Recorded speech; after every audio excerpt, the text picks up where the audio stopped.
Welcome back.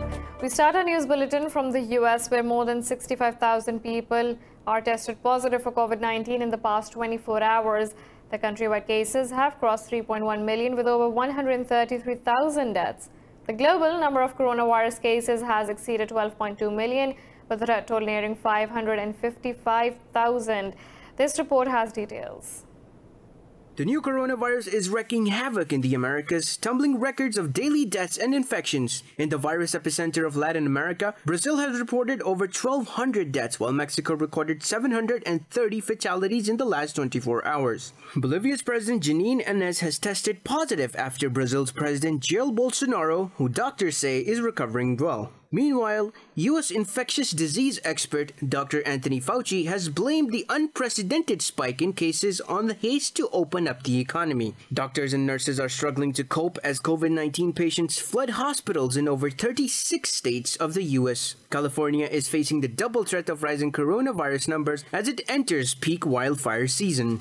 I want to encourage everybody in the same spirit of responsibility as it relates to mitigating the transmission of COVID-19 to see what we can do to mitigate the loss of lives and property by focusing on evacuation plans, focusing on the needs to do the kind of, just work at the house. South Africa has announced its highest daily infections with over 13,500 testing positive. Africa's most developed country is now a hotspot with over 238,000 cases. Algeria is reimposing travel restrictions and has increased testing in a bid to stop a rise in infection. Over in Australia, Prime Minister Scott Morrison says the number of overseas arrivals will be capped at 4,000 people each week. We also agreed today a reduction in the number of inbound arrivals into Australia across those ports that are able to accept returning Australian citizens and residents. Of course, there are no flights going into Melbourne, into Victoria, for obvious reasons.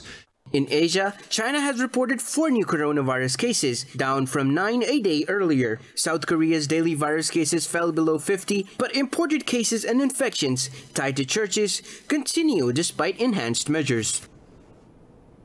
Meanwhile, in Pakistan, the death toll from COVID-19 has crossed 5,000 after another 75 people lost their lives. The Ministry of Health says more than 2,500 cases have been reported in the past 24 hours, with the tally crossing 243,000. The ministry said over 149,000 people have recovered from the virus so far. It said among over 89,000 active cases, 2,375 are critically ill. The province of Sindh is the worst hit with over 100,000 infections now, while Punjab has reported over 85,000 cases. Moreover, India has reported its biggest single-day surge in COVID-19 cases with more than 26,000 new infections. With another 475 deaths overnight, the nationwide toll is nearly 22,000. The Health Ministry said major cities like Delhi, Mumbai and Chennai were badly affected by the virus. The new cases take India's total number of infections to nearly 794,000. The Health Ministry says there are over 276,000 active coronavirus cases in the country. Now, in another news, China says it will hit the U.S. with reciprocal measures over fresh sanctions against Chinese politicians. Addressing the press, Foreign Ministry spokesperson Zhao Lijian said Washington's move is deeply detrimental to bilateral relations. He said the U.S. action marked a serious interference in China's internal affairs. This comes after Washington announced new curbs on 4 Chinese officials for alleged human rights violations against minorities. Secretary of State Mike Pompeo said regional Communist Party boss Jian Guanggu, 3 officials and their families will not be allowed entry to the U.S. The act also mandates freezing any U.S. assets and prohibitions on Americans doing business with them. The U.S. has approved a $620 million upgrade package for Patriot surface-to-air missiles for Taiwan. The State Department said the upgrade will modernize Taipei's armed forces and help it to maintain a credible defensive capability. It said upgrading components of the missiles will support an operational life of 30 years. Taiwan's defense ministry said the arms deal demonstrates the importance Washington attaches to Taipei's national security. The ministry said the arms sale will take effect in the next month, a seventh such deal during US President Trump's tenure. Taipei has been bolstering its defenses in the face of increased military moves by Beijing, which claims the island as its own territory. The US has approved an estimated $23 billion deal to sell 105 Lockheed Martin F-35 fighter jets to Japan. The State Department said maintaining Tokyo's effective self-defense capability is vital to US interests. It said the proposed sale will not change the military balance in the region. In a press release, the Pentagon said Tokyo also requested 110 F-135 engines and related equipment. Pentagon's Defense Security Cooperation Agency said implementation of the proposed deal will take 25 years. Now, North Korea says another summit with the US will be unnecessary and useless as long as there is no change in Washington's stance. Kim Yo-jong, the sister of North Korea's Supreme Leader Kim Jong-un, said Pyongyang will denuclearize, but Washington will have to take major steps. In a statement carried by state media, she said the resumption of talks depends on Washington ending its hostilities. Kim said Pyongyang will not give up the Yongbyon nuclear complex in exchange for sanctions relief. She said Pyongyang will not alter its strategies just because North's leader and US President Donald Trump have a cordial personal relationship. Earlier, Trump and US Secretary of State Mike Pompeo expressed hope to reopen the stalled negotiations.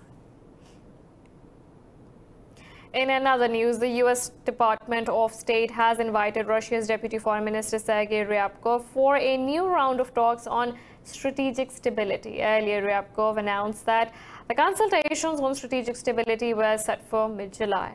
On June 22nd, Russia and the US held talks on arms control behind closed doors in Vienna. The country's delegations were headed by Ryabkov and US Special Presidential Envoy for Arms Control, Marshal Billingsley. The issue of extending the New START treaty was also on the agenda. Moscow and Washington have agreed on an initiative to form an expert group on security in outer space following talks in January. In Greece, violence broke out in Athens during a mass demonstration against the government's proposed law to curb public protests. Riot police fired tear gas and flash grenades at a group of protesters who hurled petrol bombs at them. The demonstrations were also held in 40 other cities apart from the capital. More than 10,000 peaceful protesters gathered in central Athens, many supporting a labor union backed by the Greek Communist Party. But Prime Minister Kyriakos Mitsotakis has not backed down, saying he is determined to stop gatherings from disrupting traffic and commercial activity.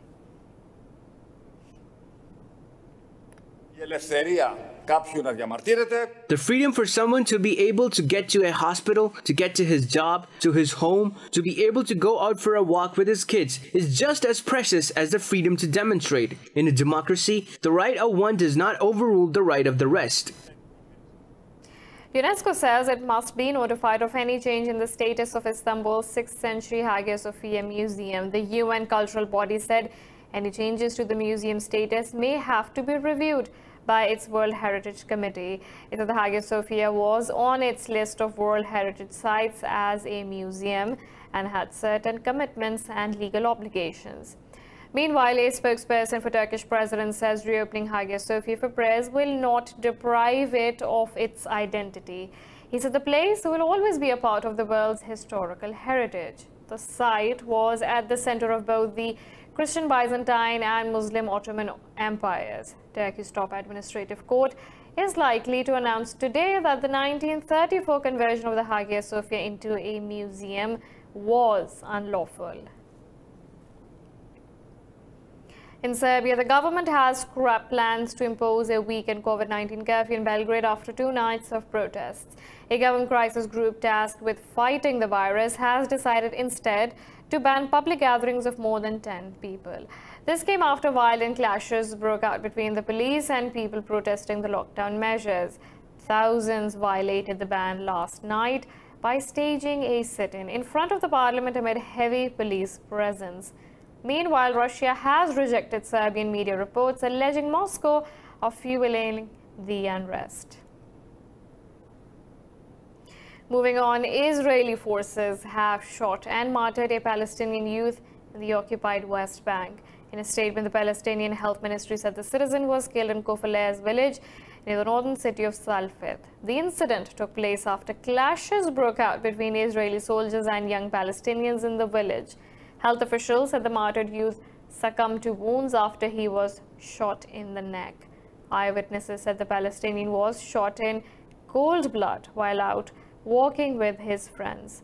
Tensions in the region are high since Israel announced plans to annex major parts of the West Bank this month. French President Emmanuel Macron has asked Israel's Prime Minister Benjamin Netanyahu to refrain from annexing Palestinian territories. In a statement, the Elysee Palace said Macron warned Netanyahu in a phone call that annexation will seriously harm peace efforts. The statement said Macron emphasized such a move will contravene international law. The president said the annexation will jeopardize the possibility of a two-state solution. On Tuesday, Egypt, France, Germany and Jordan urged Israel to abandon plans to annex in the West Bank. The foreign ministers of the three countries warned such action can have consequences for bilateral relations. Now, in a related development, a subcommittee in the U.S. House of Representatives has approved a measure that will restore aid to Palestinians. Trump administration cut off aid in 2018 after Palestinian officials dismissed the president's peace plan. Committee chairperson Nita Lowey introduced the amendment. The step will restore $255 million in aid to Palestine during the 2021 fiscal year, which begins on 1st October this year. The amendment will effectively strip the authority of Secretary of State Mike Pompeo to suspend aid to the Palestinian territories. Lowey said non-governmental organizations working in West Bank and Gaza will benefit from these funds. The Global Chemical Weapons Watchdog has voted to take action on a probe that blames Syria for nerve gas attacks for the first time. In April, the Organization for the Prohibition of Chemical Weapons found the Syrian Air Force used sarin gas and chlorine on citizens in March 2017. Diplomats said Russia, China and Iran voted against the decision at the OPCW's Executive Council. The organization accused the Syrian government of breaching the Chemical Weapons Convention. British envoy to the bloc, Peter Wilson, said the countries had voted to act on the investigation and identification team report. He said 29 votes were in favor, 3 against, with 9 abstains. Earlier this week, OPCW Chief Fernando Arias said the team is investigating further incidents in Syria. We're now taking a short break, but stay tuned for more news.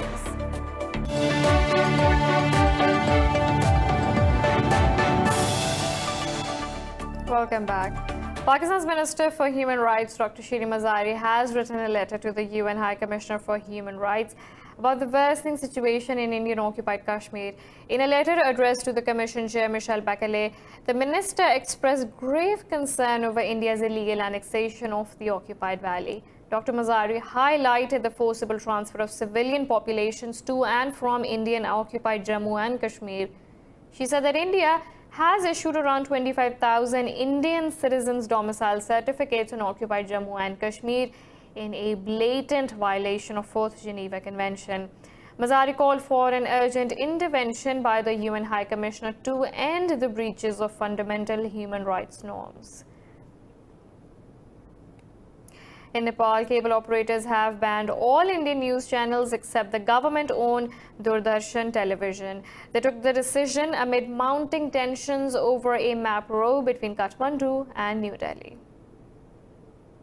Although the decision has not been taken by the Nepalese government, Information Minister Yubaraj Khatiwala says Nepal may seek political and legal remedies against Indian media for attacking Nepal's sovereignty and dignity. This comes in the wake of public outrage against Indian media for its coverage, which citizens claimed portrayed Nepalese leadership in a bad light. Indian news channels indulged in character assassination of Nepalese leaders and of the Chinese envoy to Nepal, Ambassador Ho Young-ki. India and Nepal are currently engaged in a diplomatic scuffle after the Nepalese parliament claimed ownership of 3 disputed areas. New Delhi contests Kathmandu's claim.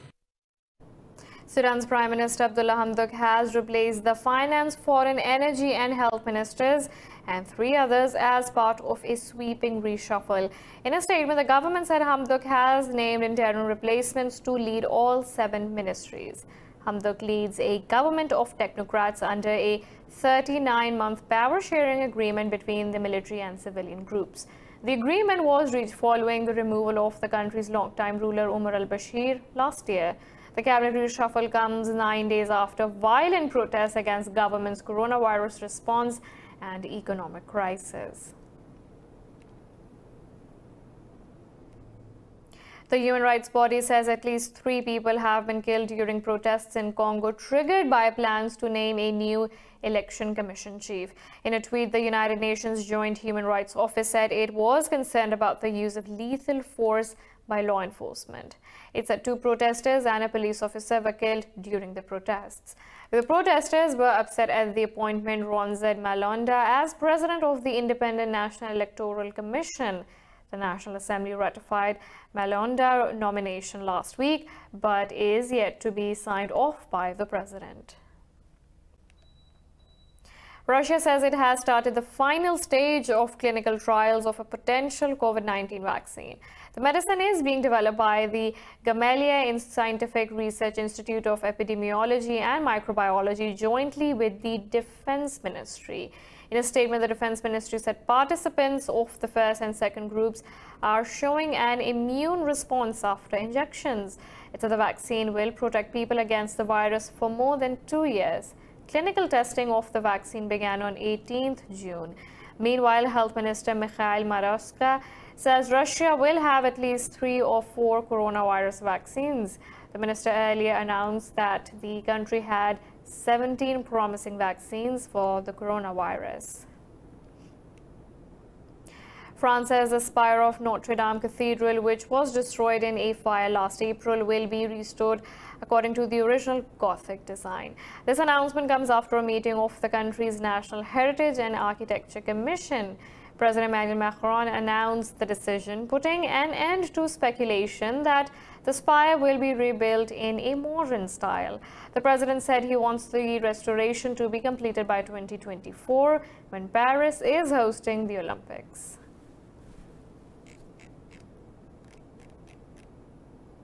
Bali is hosting the first center to return captive and rescue dolphins to the wild. The founder of the Dolphin project, the charity that runs the center, says this model can be replicated in other countries. Let's find out more in this report.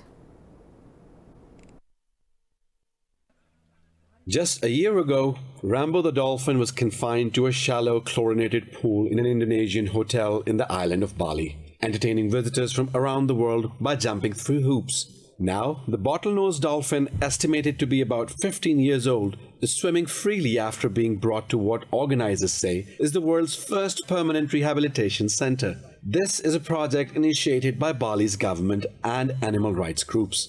Well, it's very exciting. It's been 50 years in the making. It's the first dolphin sanctuary anywhere in the world. And it's a model. It can be duplicated. And we're trying to do that in Europe as well, in Italy and in Crete. A 2019 report says more than 3,000 dolphins were in captivity in 336 entertainment venues globally as part of an industry generating up to $5.5 billion annually. Returning dolphins to the wild depends on their health and capability to catch prey and interact with other dolphins. One problem is that dolphins often switch off their sonar in captivity. And once we will relocate them to be released, they will go to the area where they were originally captured, because we know where they were captured in Central Java. So we aim to relocate them to their area that they know, where they grew up. The Bali government hopes to emulate the dolphin project to save other species. For Rick O'Barry, who in the past trained dolphins used in the TV series Flipper, opening the sanctuary in Bali is another step in his goal to end captivity.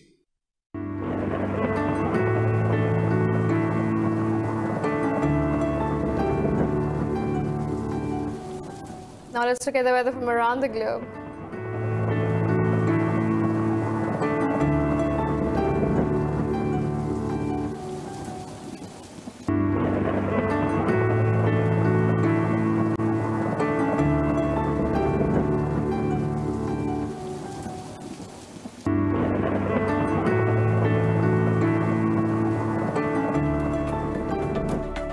This is all for now. For the latest updates, you can follow us on social media at indus.me.